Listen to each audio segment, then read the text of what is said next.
பண்ணையெல்லாம் பொன் கொழிக்க செய்திடுவோம், அதில் பன்மடங்கு உற்பத்தியை பெருக்கிடுவோம். பண்ணையெல்லாம் பொன் கொழிக்க செய்திடுவோம், அதில் பன்மடங்கு உற்பத்தியை பெருக்கிடுவோம். உழவர் உலகம். கண்மணி பொல்லல் மணியை வளர்த்திடவே நாடும் கருத்துரைக்கும் ஒலிபரப்பை கேட்டிடுவோம். கண்மணி பொல்லல் மணியை வளர்த்திடவே நாடும் கருத்துரைக்கும் ஒலிபரப்பை கேட்டிடுவோம். ஏப்புள்ள முத்தழகு, உன்கிட்ட ஒன்னு கேட்கணும்னு ரொம்ப நாளா நினைச்சிட்டு இருந்தேன். ஆனா பாக்கும்போது மறந்துடுறேன். என்ன வெண்பாக்கா, என்ன கேட்கணும் கேளுங்க. இப்ப நம்ம ராணி அக்கா மகன் கதிர் இருக்கான்ல? ஆமாக்கா, கதிர் தம்பி. இப்ப அவனுக்கு என்ன? அவன் கூட வேலைக்கு சரியாவே போகாம இருந்தான். ராணி அக்கா கூட வந்து அப்பப்போ வருத்தப்பட்டுட்டு இருப்பாங்க. ஆனா இப்ப ஏதோ காடை வளர்ப்பு செஞ்சு சூப்பரா சம்பாதிக்கிறானாமே, உனக்கு தெரியுமா? ஆமாக்கா, கதிர் மட்டும் இல்ல, எனக்கு தெரிஞ்ச நிறைய பேரு காடை வளர்ப்பு செஞ்சுக்கிட்டு வராங்க. அப்படியா புள்ள? ஏன் முத்தழகு, காடை வளர்ப்புல அப்படி என்ன இருக்கு? அதுல ஏன் எல்லாரும் இம்புட்டு ஆர்வம் காட்டுறாங்க? அக்கா, உங்களை மாதிரி தான் நானும். எனக்குமே எந்த விவரமும் தெரியாது. அப்படின்னா இப்போ நம்ம எப்படி விவரங்களை தெரிஞ்சுக்கிறது? இப்போ என்ன, உங்களுக்கு விவரங்க தெரியணும் அம்பட்டு தானே? ஆமா முத்தழகு. ஜப்பானிய காடை வளர்ப்பு பற்றி சென்னை கால்நடை மருத்துவக் கல்லூரி கோழி இன அறிவியல் துறை பேராசிரியர் டாக்டர் ஏ அசோக் அவங்க கருத்துக்களை சொல்லுவாங்க. நாம கவனமா கேட்போம்.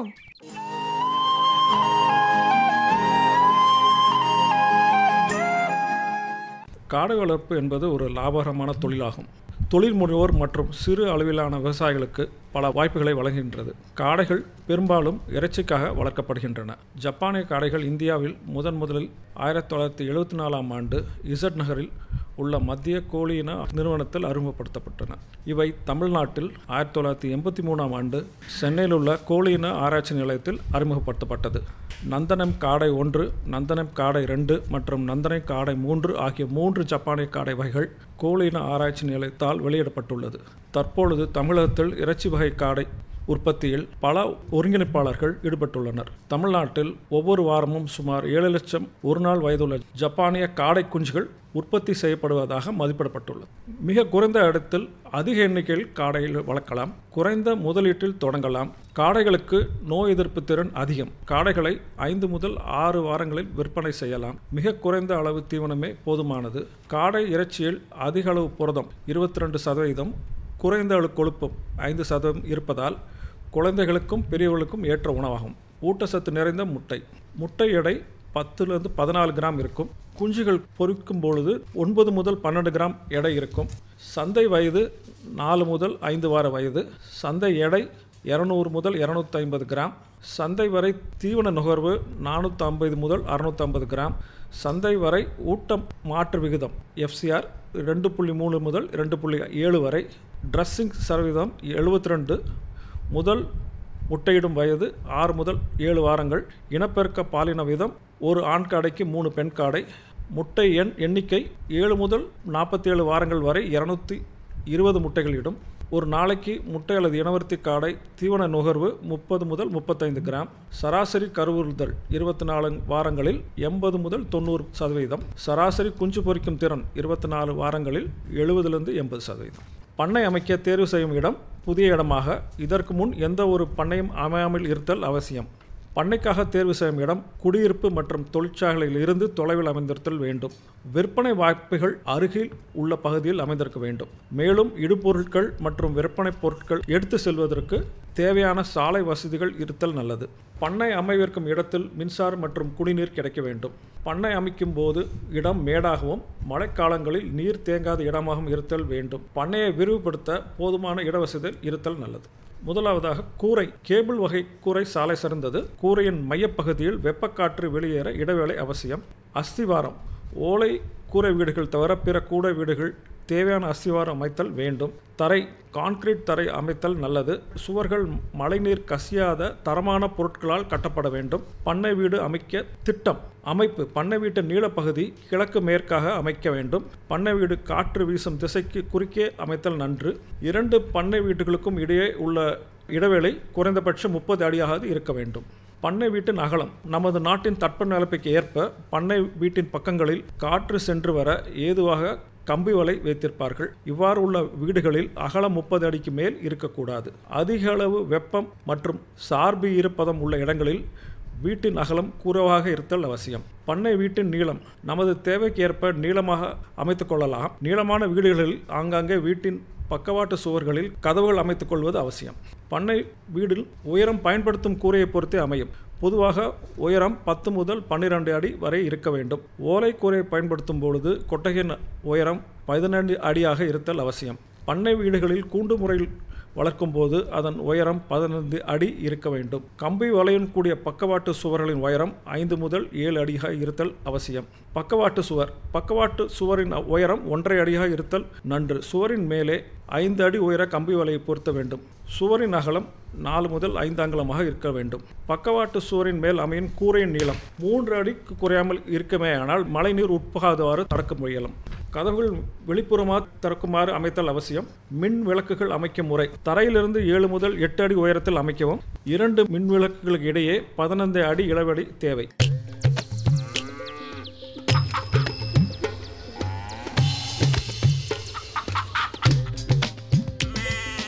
நாட்டுல பழக்கோழி நாம் வளர்க்க எற்ற கோழி.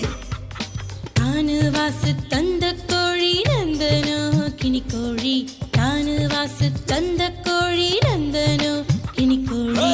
நாட்டுல பழக்கோழி.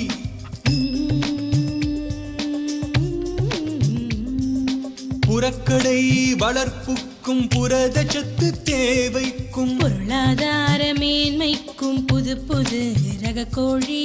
நாட்டுல பழக்கோழி.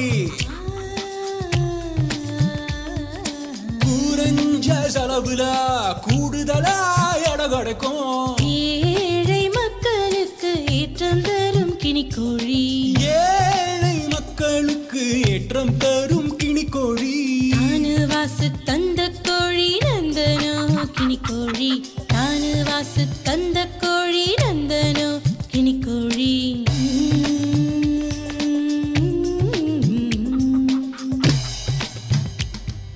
பண்ணை தொழில் முனைவோர்க்கு பாங்கான ரகம் இது.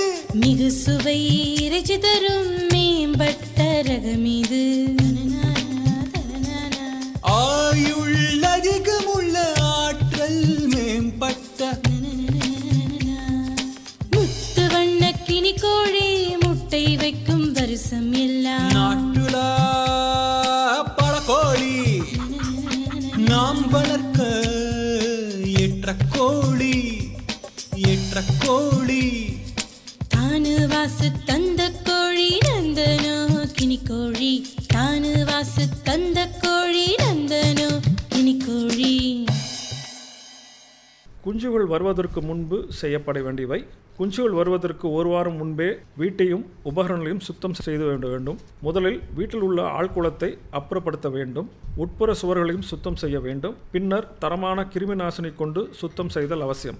சுத்தம் செய்த வீடுகள் ஈரம் இல்லாமல் இருக்க வேண்டும். பிறகு உமி பரப்பி அதன் மேல் குஞ்சு வளர்ப்பு கருவிகளை இயக்க வேண்டும். குஞ்சுகள் வருவதற்கு முன்பே கருவிகளை சோதிப்பதன் மூலம் ஏதேனும் பழுது இருந்தால் சரி செய்யவும் வெப்பத்தை சீரான முறையில் அளிக்கவும் பயன்படும். அதுபோல குடிநீர் மற்றும் தீவனத்தையும் முன்பே வைத்திருந்தால் குஞ்சுகள் வந்தவுடன் உண்பதற்கு ஏதுவாக இருக்கும். குஞ்சுகளை வளர்ப்பு அமைப்பில் இறக்கிவிடவும். குஞ்சுகளின் நலனை இரவு நேரத்திற்கு முன்பும் பின்பும் பரிசோதிக்கவும். குஞ்சு வளர்ப்பு கருவிகள் குஞ்சுகளுக்கு முதல் ஓரிரு வாரங்களுக்கு வெப்பமும் வெளிச்சமும் அளிக்க பயன்படுத்தப்படுகின்றது. இக்கருவிகளில் வெப்பம் அளிக்கும் முறையை பொறுத்து இவற்றை வகைப்படுத்தலாம். 1 மின்சார கருவி, அடுத்ததாக எரிவாயு கருவி. குஞ்சு தடுப்பான். குஞ்சு தடுப்பான் வெப்பம் அளிக்கும் கருவியிலிருந்து 2 அடி தொலைவில் வட்ட வடிவில் அமைக்க வேண்டும். அப்பொழுதுதான் குஞ்சுகள் வெப்பம் கிடைக்கும் இடத்திலிருந்து விலகி செல்லாது. தேவைக்கேற்ப தடுப்பான்கள் 1 வாரத்தில் எடுத்து விடலாம். இல்லையெனில் வட்டத்தை பெரிதுபடுத்தி 2 வாரங்கள் வரை பயன்படுத்தலாம். தடுப்பான்கள் 30 முதல் 45 சென்டிமீட்டர் உயரம் இருக்க வேண்டும். தடுப்பான்களை தகரம், தடிமான தாள்கள் போன்ற பொருட்களை கொண்டு பயன்படுத்தலாம். குஞ்சு வளர்ப்பு தடுப்பான் அமைப்பில் 250 குஞ்சுகள் வரை வளர்க்கலாம். பொதுவாக 12 முதல் 13 அடி நீளம் இருக்க வேண்டும். குடிநீர் மற்றும் தீவன கலங்கள் வைக்கும் முறை. குடிநீர் மற்றும் தீவன கலங்களை மாட்டு வண்டி சக்கரத்தில் அமைந்துள்ள ஆரைக்கால் போல வைக்க வேண்டும். அப்பொழுதுதான் குஞ்சுகள் வெப்பம் கிடைக்கும் இடத்திற்கு தடையின்றி செல்ல இயலும். குடிநீர் மற்றும் தீவன கலங்கள் வெப்பம் இடத்தில் விளிம்பில் வைக்க வேண்டும். குஞ்சு வளர்ப்பு. குஞ்சுகளை ஆழ்குளத்திலோ அல்லது கூண்டுகளிலோ வளர்க்கலாம். ஆழ்குளத்தின் மேலே பழைய செய்தித்தாள்களை பரப்ப வேண்டும். பழைய செய்தித்தாள்களை 5 நாட்களுக்கு பிறகு அப்புறப்படுத்த வேண்டும். ஒரு குஞ்சுக்கு 1 வாட் என்ற அடிப்படையில் விளக்குகளை வெப்பத்திற்காக அமைக்க வேண்டும். ஒரு அனுபவம் வாய்ந்த காடை வளர்ப்போர் குஞ்சுகளின் செயல்பாட்டை வைத்து அவற்றைக்கு கொடுக்கப்படும் வெப்பம் போதுமானதாக உள்ளதா என்று அறிந்து கொள்வார்கள். குறைந்த அளவு வெப்பம் உள்ள பொழுது குஞ்சுகள் ஒன்றை நெருங்கி கொண்டு வெப்பம் இருக்கும் இடத்திற்கு கீழே இருக்கும். தேவையை விட அதிக வெப்பம் உள்ளபோது குஞ்சுகள் வெப்பம் கிடைக்கும் இடத்தில் விட்டு விலகி தடுப்பானின் விளிம்பில் குவிந்திருக்கும். குஞ்சுகள் வளர்ப்பு பகுதியின் சமசீராக பரவியிருக்க வேண்டும். தீவனம் மற்றும் குடிநீர் கலங்களில் ஒரு காடை குஞ்சிற்கு தேவையான அளவு முறையே 2 முதல் 3 சென்டிமீட்டர் மற்றும் 1 முதல் 1.5 சென்டிமீட்டர் ஆகும். இடவசதி, தீவனம் மற்றும் குடிநீர் கலன்களின் அளவுகளை குஞ்சுகள் வளர கொஞ்சம் கொஞ்சமாக அதிகரிக்க வேண்டும். குடிநீர் கலன்களுக்காக குஞ்சுகளுக்கு ஆழமில்லாத தட்டுகளை பயன்படுத்த வேண்டும். மேலும் குஞ்சுகள் அத்தட்டில் மூழ்கி இறக்காமல் இருக்க கோழி குண்டுகளை முதல் 4 நாட்கள் வரை வைத்திருக்கலாம். முதல் 48 மணி நேரத்திற்கு குஞ்சுகள் தொடர்ந்து வெப்பம் அளிக்க வேண்டும். பின்னர் அப்பொழுதும் நிலவும் தட்பவெப்ப சூழ்நிலைக்கு ஏற்ப இரவில் 12 மணி நேரம் வெப்பம் அளித்தல் போதுமானதாகும். ஜப்பானிய காடை குஞ்சுகளை சந்தை வயது வரை வளர்க்க வெவ்வேறு விதத்தில் வடிவமைக்கப்பட்ட 2 வகை கூண்டுகள் தேவை. 1 நாள் வயது முதல் 17 முதல் 17 நாட்கள் வரை வளர்க்க ஒரு ப்ரூடர் கூண்டு மற்றும் 18 முதல் 19 நாட்கள் முதல் சந்தை வயது வரை வளர்ப்பாளர் கூண்டு தேவை. கூண்டுகள் ஒவ்வொரு அடுக்கும் இடையே சுமார் 10 சென்டிமீட்டர் இடைவெளியுடன் பல அடுக்கு கூண்டுகளாக வடிவமைக்கப்பட்டுள்ளன. மேலும் இடைவெளியில் ஒரு கழிவுத்தட்டு பொருத்தப்பட்டுள்ளது. ஒவ்வொரு அடுக்கையும் மேலும் சிறிய பெட்டிகளாக பிரிக்கலாம். ஒரு அடைக்காக்கும் கூண்டு. ஒரு கூண்டு 180 சென்டிமீட்டர் நீளம், 120 சென்டிமீட்டர் அகலம், 25 சென்டிமீட்டர் உயரம் 4 அல்லது 5 அடுக்குகளாக கட்டப்படலாம். ஒவ்வொரு அடுக்கையும் சுமார் 90 சென்டிமீட்டர் நீளம், 60 சென்டிமீட்டர் அகலம் அளவிலான 4 பெட்டிகளாக பிரிக்கலாம். ஒவ்வொரு பெட்டியிலும் சுமார் 100 குஞ்சுகளையும் ஒவ்வொரு அடுக்கிலும் சுமார் 400 குஞ்சுகளையும் வளர்க்கலாம். ஒவ்வொரு பெட்டியின் மையத்திலும் வெப்பமூட்டும் பல்புகள் பொருத்தப்பட வேண்டும். வளர்ப்பாளர் கூண்டில் 240 சென்டிமீட்டர் நீளம், 120 சென்டிமீட்டர் அகலம், 25 சென்டிமீட்டர் உயரம் உள்ளவையாக இருக்க வேண்டும். ஒவ்வொரு அடுக்கும் 120 சென்டிமீட்டர் நீளம், 60 சென்டிமீட்டர் அளவுள்ள 4 பெட்டிகளாக பிரிக்கலாம். ஒவ்வொரு பெட்டியிலும் சந்தை அளவு வரை சுமார் 60 காடைகளை வளர்க்கலாம். கூண்டுக்கு வெளியே தீவன கலன்கள் பொருத்தப்பட்டுள்ளன. கூண்டுகளில் குடிநீருக்காக நிப்பிள் ட்ரிக்கர் என்ற கருவி பொருத்தப்படுகின்றது. அனைத்து தீவனங்களும் முழுமையான ஊட்டங்களாக குறிப்பிடப்படுகின்றன. அவை சரியான வளர்ச்சி, முட்டை உற்பத்தி மற்றும் ஆரோக்கியத்திற்கு தேவையான அனைத்து புரதம், ஆற்றல், வைட்டமின்கள், தாது, உப்புக்கள் மற்றும் பிற ஊட்டச்சத்துக்களை கொண்டிருக்கின்றன. காடைகளுக்கு தீவனத்தை உலர் தீவனமாகவோ அல்லது குச்சி தீவனமாக அளிக்கலாம். முதல் 2 வாரங்களுக்கு காடை குஞ்சுகளுக்கு நன்கு அரைத்த தீவனத்தை அளிக்க வேண்டும். 4 வார வயது வரை ஒரு காடை 500 கிராம் தீவனம் என்ற அளவில் தீவனம் தேவைப்படுகின்றது. தீவனத்தில் சேர்க்கப்பட வேண்டிய ஊட்டச்சத்தின் அளவை குறித்து தெரிந்து கொள்ளலாம். ஆரம்ப கால காடை தீவனத்தில் புரதம் 26%, எரிசக்தி 2750 கிலோ கேலரி என்ற அளவில் இருக்க வேண்டும். வளர் காடை தீவனத்தில் புரத சத்து 24%, எரிசக்தி 2750 கிலோ கேலரி என்ற அளவில் இருக்க வேண்டும். முட்டைக்காக மற்றும் இனவர்த்திக்காக வளர்க்கப்படும் காடை தீவனத்தில் புரதசத்து 20%, எரிசக்தி 2550 கிலோ கேலரி இருக்க வேண்டும். இறைச்சிக்காக காடைகள் 4 வாரங்கள் வரை வளர்க்கப்படுகின்றன. சராசரியாக 200 முதல் 225 கிராம் உடல் எடை அடையும். சராசரியாக 500 கிராம் தீவனம் உட்கொள்ளும். 1 கிலோ காடை 400 ரூபாய்க்கும் சுத்தம் செய்யப்பட்ட ஒரு காடை 45 முதல் 50 ரூபாய் வரை விற்பனை செய்யப்படுகின்றது. பால் பாகுபாடு. பால் பாகுபாடு 3 வார வயதில் தெரிய வரும். சிறுகுகளின் வண்ணம் மற்றும் தோற்றத்தை வைத்து பால் பாகுபாடு கண்டறியப்படும். பெண் காடைகளின் இறகுகள் நீளமாகவும் கூர்மையாகவும் இருக்கும். தொண்டை மற்றும் மார்பகங்களில் கரும்புள்ளிகள் காணப்படும். ஆண் காடைகளில் பழுப்பு நிற இறகுகள் தொண்டை மற்றும் மார்பகங்களில் காணப்படும். அந்த கரும்புள்ளிகள் இருக்காது. இனவர்த்தி காலங்களில் ஆண் காடைகள் இரவு நேரங்களில் தொடர்ந்து சத்தமிடும். வளர்ப்பு முறை. ஆண் மற்றும் பெண் காடைகள் பாலினம் கண்டு அறியப்பட்டவுடன் பிரித்து வளர்க்கப்பட வேண்டும். பெட்டை காடைகளை 6 வார வயதில் முட்டையிடும் வீடுகளுக்கு மாற்றிட வேண்டும். ஆழ்குளத்தில் வளர்க்கும் போது ஒரு காடைக்கு 200 முதல் 250 சதுர சென்டிமீட்டர் இடவசதியும், கூண்டு முறையில் 150 முதல் 180 சதுர சென்டிமீட்டர் இடவசதியும் தருதல் வேண்டும். காடைகளுக்கு தீவனம் மற்றும் குடிநீர் கலங்கள் முறையே 2.5 முதல் 3 சென்டிமீட்டர் மற்றும் 1.5 முதல் 2 சென்டிமீட்டர் அளவு அளிக்கப்பட வேண்டும். முட்டையிடாத பெட்டைகளை கழித்தல் அவசியம். 5 முதல் 6 காடைகளுக்கு ஒரு முட்டையிடும் பெட்டி வைக்கலாம். 4 முதல் 5 முட்டையிடும் பெட்டிகளை வரிசையாக வைக்கலாம். ஒரு சமூக முட்டையிடும் பெட்டி 30 காடைகளுக்கு போதுமானதாகும். முட்டையிடும் பெட்டியின் அளவு நீளம் 1 மீட்டர், அகலம் 80 சென்டிமீட்டர், உயரம் 20 சென்டிமீட்டர். முட்டை மற்றும் இனவர்த்தி காடை கூண்டுகள் 4 முதல் 5 அடுக்குகளாக அமைக்கப்பட வேண்டும். ஒவ்வொரு அடுக்கும் 2 அறைகளாக பிரிக்க வேண்டும். ஒவ்வொரு அறையும் 60 அல்லது 90 சென்டிமீட்டர் நீளம், 60 சென்டிமீட்டர் அகலம், முன்புறம் 25 சென்டிமீட்டர் உயரமும் பின்புறம் 17 சென்டிமீட்டர் உயரம் இருக்க வேண்டும். அதாவது கூண்டின் தரை 50 சென்டிமீட்டருக்கு 8 சென்டிமீட்டர் சரிவு இருக்க வேண்டும். முட்டை உருண்டு வெளியே வருவதற்கு 3 சென்டிமீட்டர் அளவிற்கு முன்புறமாக இடைவெளி இருத்தல் அவசியம். எச்சம் கீழே விழாமல் இருக்க ஒவ்வொரு அறைக்கும் கீழே தட்டு வைத்தல் அவசியம். காடைகளில் முட்டை உற்பத்தி. ஜப்பானிய காடை அதிக முட்டையிடும் திறன் வாய்ந்தது. ஒரு முட்டை உற்பத்தி சுழற்சியில் 220 முட்டைகள் இடம் திறன் வாய்ந்தவை. காடைகள் 6வது வாரத்திற்கு பிறகு முட்டையிட தொடங்கும். அவற்றின் முட்டை உற்பத்தி திறன் மற்ற கோழி இனங்களை விட விரைவிலேயே உச்சத்தை அடைகின்றது. அதாவது 9 முதல் 10 வார வயதிலேயே 90 முதல் 95% என்ற உச்சநிலையை அடைந்து 27 முதல் 29வது வாரங்கள் வரை நீடிக்கின்றது. அதாவது தோராயமாக 20 வாரங்கள் காடை முட்டை உற்பத்தி உச்ச நிலையில் காணப்படும். அதன் பின்பு முட்டை உற்பத்தி குறைய ஆரம்பிக்கின்றது. பெட்டை காடைகளுக்கு 3வது வாரத்தில் இருந்து 30 நிமிடம் கூடுதலாக மின்விளக்கு மூலம் செயற்கை வெளிச்சம் அளித்து வர வேண்டும். இதனால் 6வது வார கடைசியில் மொத்தம் 14 மணி நேரம் வெளிச்சம் கிடைக்கும். இதனை மேலும் 30 நிமிடம் வீதம் காலை மற்றும் மாலை ஆக 2 வேளைகளிலும் அதிகரித்து 12வது வார இறுதியில் 20 மணி நேர விளக்கு ஒளி கிடைக்கும்படி செய்ய வேண்டும். குஞ்சு பொரிப்பு திறன் அதிகமாக இருக்க முட்டைகளை சேமிக்கும் முன்பு புகைமூட்டம் செய்ய வேண்டும். அடை முட்டைகளை குளிர்சாதன சேமிப்பு அறையில் வைக்க வேண்டும். கோழி குஞ்சுகள் பொரிக்க பயன்படுத்தும் அடைப்பான் மற்றும் பொரிப்பான்களை பயன்படுத்தலாம். ஆனால் அடைப்பானில் உள்ள அடை அடுக்கும் தட்டில் மாறுதல் செய்ய வேண்டும். அடை முட்டைகளை அடைப்பானிலிருந்து 14 நாள் குஞ்சு பொரிப்பானுக்கு மாற்ற வேண்டும். குஞ்சுகள் 17ஆம் நாள் பொரித்தவுடன் வெளியே எடுக்க வேண்டும்.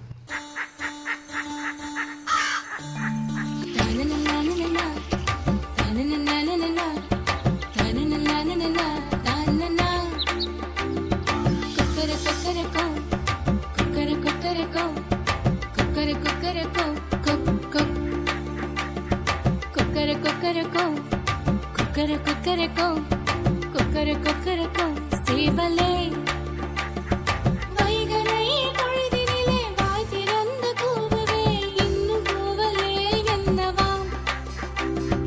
வைகரை பொழுதினிலே வாய் திறந்து கூவுவே, இன்னும் கூவலே என்னவா? கொக்கர கொக்கரக்கோ கொக்கர கொக்கரக்கோ கொக்கர கொக்கரக்கோ கொக் கொக் நனனனனனனா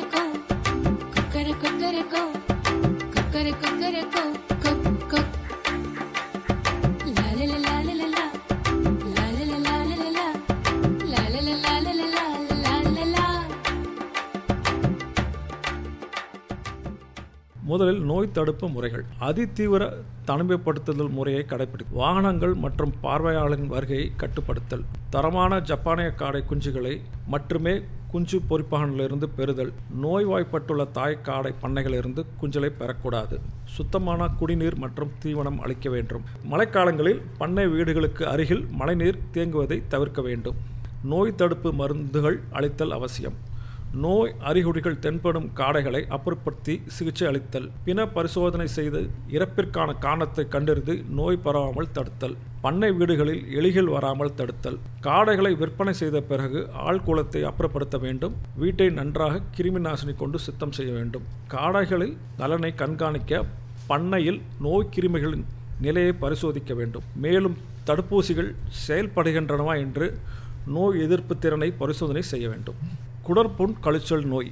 இந்நோய்க்கான காரணிகளை எளிதில் கண்டறிய முடிவதில்லை. பெரும்பாலும் இந்நோயானது கொர்னிபாக்டீரியம் வெர்டிகம் என்ற பாக்டீரியால் ஏற்படுகின்றது. நோய் தாக்கம் ஏற்பட்டுள்ள பொருட்களின் மூலம் இந்நோய் பரவுகின்றது. இந்நோயானது தீவிரமாகவோ அல்லது நீண்ட கால நிலையில தாக்கக்கூடும். தீவிர நிலையில் இந்நோய் காடை குஞ்சுகளில் 100% இறப்பை ஏற்படுத்த வல்லது. இந்நோயானது கூண்டுகளில் வளர்க்கப்படும் காடைகளை விட ஆழ்குளத்தில் வளர்க்கப்படும் காடைகளை அதிகமாக தாக்கும். இந்நோயில் காணப்படும் நோய்க்குறியானது குடற்புண்களாகும். காடைகள் திடீரென இரத்த கழிச்சலுடன் உயிரிழக்கும். கல்லீரலில் பாதிப்பு உண்டாகும். கல்லீரலில் மஞ்சள் புள்ளிகள் மற்றும் திசு இறப்பு காணப்படும். மண்ணீரில் வீங்கி இரத்த கசிவுடன் காணப்படும். இதனால் சாதாரண அளவை விட பெரியதாக இருக்கும். இந்நோய்க்கு பாசிட்ரேசின், ஸ்ட்ரெப்டோமைசின் போன்ற எதிர் உயிர் மருந்துகள் மூலம் குணப்படுத்தலாம். அஸ்பர்ஜிலோசிஸ். இந்நோய் பொதுவாக காடை குஞ்சுகளை அதிகமாக தாக்கும். இந்நோயின் காரணி அஸ்பர்ஜிலோசஸ் ஃபியூமிகேட்டஸ் என்ற பூஞ்சை. குஞ்சுகளில் மூச்சு திணறல் காணப்படும்.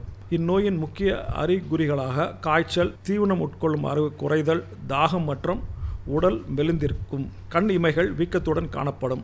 மேலும் கருவிழி, வெண்படலத்தின் புண்கள் ஏற்படும். நுரையீரல் மற்றும் சுவாச மண்டலத்தில் கணுக்கள் காணப்படும். கண்களில் பாதிப்பு ஏற்படும் பொழுது 3வது கண் இமையின் கீழே பாலாடை கற்றி போன்ற பொருள் காணப்படும். காடை சுவாச நோய்.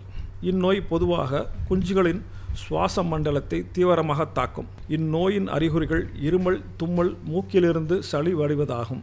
சில நோய்வாய்ப்பட்ட காடைகள் நரம்பு சம்பந்தமான அறிகுறிகள் தென்படும். இந்நோயின் தாக்கம் சில மாதங்கள் வரை நீடிக்கும். குஞ்சுகளில் 60% இறப்பு காணப்படும். இறைச்சி காடைகள் 4 வார வயதில் விற்பனை செய்யலாம். ஒரு காடை சராசரியாக 200 முதல் 225 கிராம் உடல் எடை அடையும். காடைகளை நேரடியாக இறைச்சி விற்பனை கடைகளுக்கு விற்கும் பொழுது 40 அல்லது 42 ரூபாய்க்கு விற்கலாம். இடைத்தரகர்கள் மூலம் விற்கும் பொழுது 35 ரூபாய்க்கு விற்கலாம்.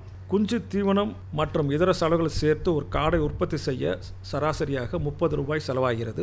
ஒரு காடையிலிருந்து 5 முதல் 10 ரூபாய் வரை லாபம் கிடைக்கும். காடை முட்டை 4 ரூபாய்க்கு விற்கப்படுகின்றது. தமிழ்நாட்டில் ஜப்பானிய காடை வளர்ப்பவர்களில் சிலர் உற்பத்தியை ஒருங்கிணைத்து ஒப்பந்த முறையில் தங்கள் செயல்பாட்டை விரிவுபடுத்துவதற்கு தேர்வு செய்துள்ளனர். ஒருங்கிணைப்பாளர்கள் ஒப்பந்த விவசாயிகளுக்கு ஒரு நாள் வயதுடைய குஞ்சுகள், தீவனம், மருந்துகள் மற்றும் இலவச தொழில்நுட்ப சேவைகளை வழங்குவார்கள். மேலும் ஜப்பானிய காடைகளை திரும்பி எடுத்து சந்தைப்படுத்துவார்கள். ஒப்பந்த விவசாயி கொட்டகை மற்றும் உபகரணங்களை சொந்தமாக வைத்திருப்பார். ஆல் இன் ஆல் அவுட் முறையை விவசாயிகள் பின்பற்றியுள்ளனர். சராசரி தொகுதி அளவு, அதாவது பேட்ச், சுமார் 20,000 ஆகும். காளைகளை 4 வார வயதில் சந்தைப்படுத்துகிறார்கள். விவசாயிகளுக்கு வளர்ப்பதற்கு சரியாக ஒரு காடைக்கு ரூபாய் 1.15 முதல் 1.4 வரை கிடைக்க வாய்ப்புள்ளது.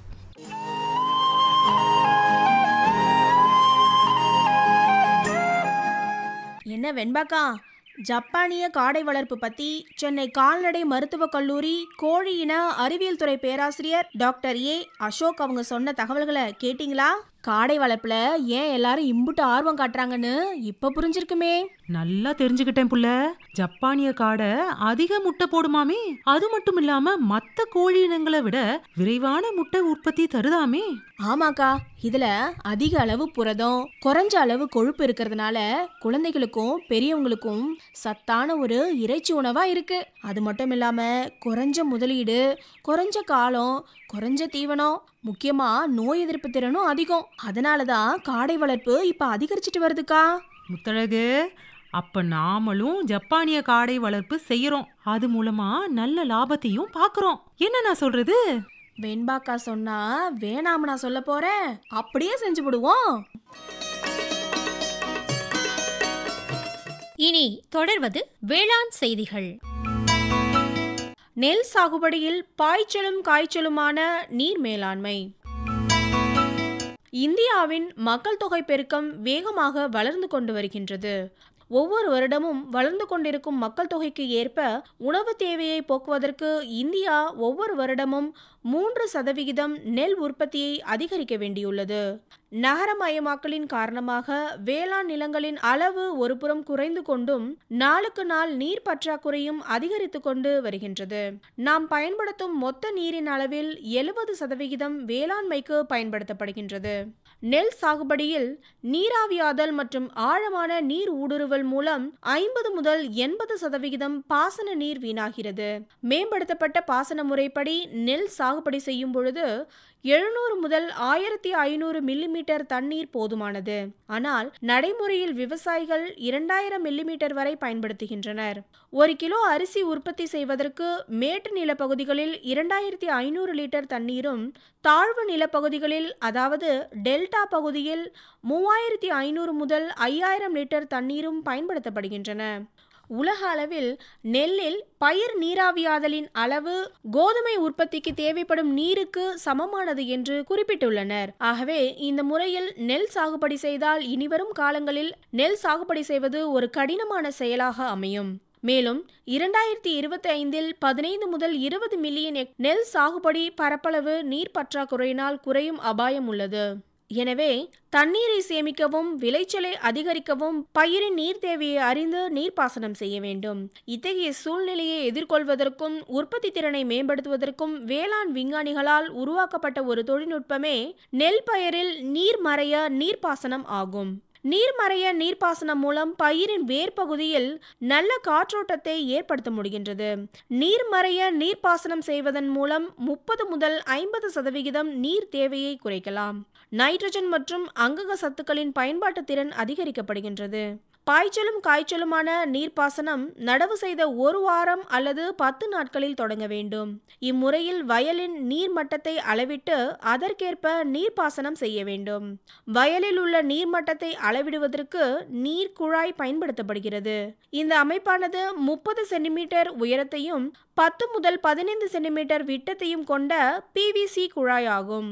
இதன் ஒரு பகுதியில் 15 சென்டிமீட்டர் உயரம் வரை 0.5 சென்டிமீட்டர் விட்டம் கொண்ட துளைகள் 2 சென்டிமீட்டர் இடைவெளியில் போடப்பட்டிருக்கும்.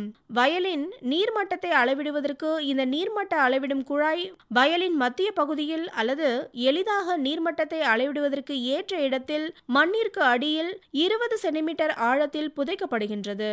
இக்குழாயின் மூலம் கிடைக்கப்பெறும் நீர்மட்ட தரவானது வயலின் சராசரி நீர்மட்ட அளவாக கருதப்படுகின்றது.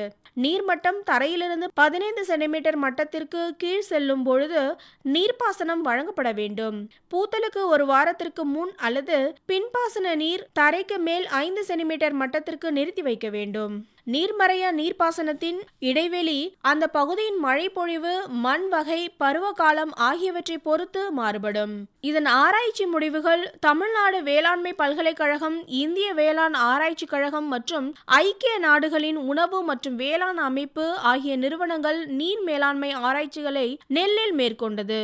வாய்க்கால் பாசனத்தை விட நீர்மறைய நீர்ப்பாசனத்தில் விளைச்சல் சற்று குறைந்திருந்தாலும் நீரின் பயன்பாட்டு திறன் அதிகரிப்பு கண்டறியப்பட்டுள்ளது. நீர்மறைய நீர்ப்பாசன முறையின் கீழ் அறுவடை செய்யப்பட்ட நெல்லில் ஆர்சனிக் செறிவு வியத்தகு முறையில் குறைந்திருந்தது கண்டறியப்பட்டது. மேலும் தானியத்தில் நுண்ணூட்டச்சத்துக்களின் அளவு அதிகரித்து இருந்ததும் இவ்வாராய்ச்சியின் மூலம் கண்டறியப்பட்டது. மேலும் இத்தொழில்நுட்பத்தின் மூலம் நீர்ப்பாசனத்திற்கு பயன்படுத்தப்படும் நீரேற்றும் இயந்திரத்திற்கான செலவு குறைக்கப்படுகின்றது. மீத்தேன் வாயு வெளியேறும் விகிதமும் குறைகின்றது. ஆகவே நீர்மறைய நீர்ப்பாசனத்தின் மூலம் நீரின் பயன்பாட்டு திறனை அதிகரித்து அதிக நிலப்பரப்பினை வேளாண்மைக்காக பயன்படுத்த முடியும் என்பதில் ஐயமில்லை. இதுவரை வேளாண் செய்திகள் கேட்டீர்கள். பொருள் அத்தனையும் விளைத்திடுவோம், நித்தம் உழைப்பால் நில மகளை வணங்கிடுவோம். அமைப்பில் உதவி பி. சண்முகப்பிரியா. உண்ணும் பொருள் அத்தனையும் விளைத்திடுவோம், நித்தம் உழைப்பால் நில மகளை வணங்கிடுவோம். நிகழ்ச்சி அமைப்பு எஸ். முருகேசன். பொட்டலையும் பூம்பொழிலாய் திருத்திடுவோம், அதற்கு புத்தம் புது முறைகளையும் புகுத்திடுவோம். பொட்டலையும் பூம்பொழிலாய் திருத்திடுவோம், அதற்கு புத்தம் புது முறைகளையும் புகுத்திடுவோம். இத்துடன் இன்றைய உழவர் உலகம் நிகழ்ச்சி நிறைவு பெறுகிறது. பட்டி தொட்டி சொர்க்கமாக பாடுபட்டே நம் பாரத சமுதாயத்தை உயர்த்திடுவோம். பட்டி தொட்டி சொர்க்கமாக பாடுபட்டே நம் பாரத சமுதாயத்தை உயர்த்திடுவோம்.